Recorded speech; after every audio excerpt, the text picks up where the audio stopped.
Mod RC with the Ranger back up on the table. Finally had a chance here to work on the rear suspension. So this is what I came up with.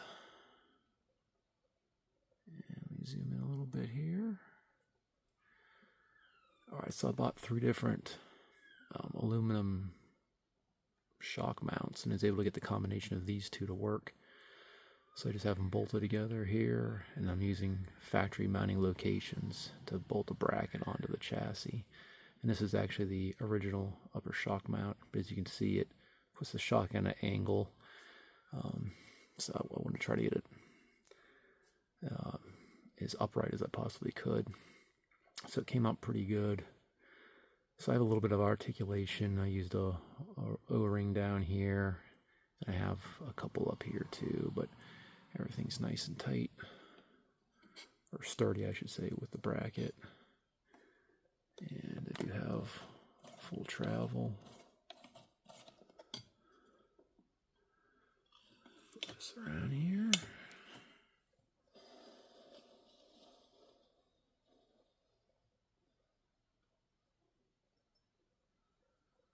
Alright, there's a back view. Again, I did put O-rings up here, so it's got a little bit of wiggle.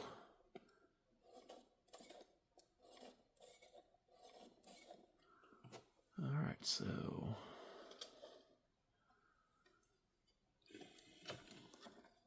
that is where I'm at right now. So I gotta get the other side done, get some oil in these shocks, and see how they work.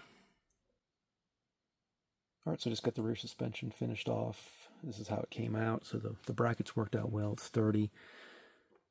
I don't like how the shocks function, or their lack of function. So all the oil really did is kind of smooth them out. So I went and looked in the Amazon ad, and it says you can add oil. So I don't think they're really ever redesigned to dampen like a true shock. I think it's kind of just, use the internal spring, and it is what it is. So yeah, they don't really have any dampening effect, which is kind of a disappointment. But it is what it is at this point. So I'm going to continue to look for a rear replacement shock as I finish the car off. So I also did the front shocks here.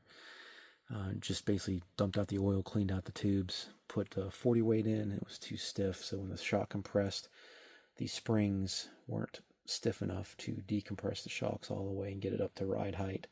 So I dumped the 40 out, put 20 weight in, and that worked out well. Probably a 30 would have probably been maybe the best option, but I'm just going to leave the 20 in it. It's fine.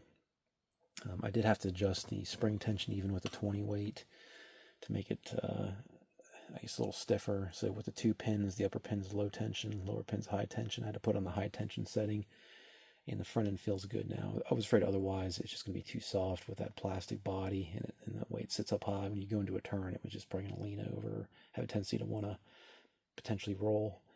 So I think the front's good now. It's just a matter of getting the rear suspension straightened out.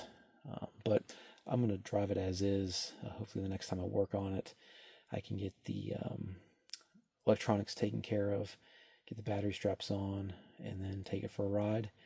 And then, again, in the meantime, I can paint the new wheels, get the tires installed, and then look for something replacement-wise for the rear shocks. But we're pretty close to getting this thing on the road. This is how it looks right now.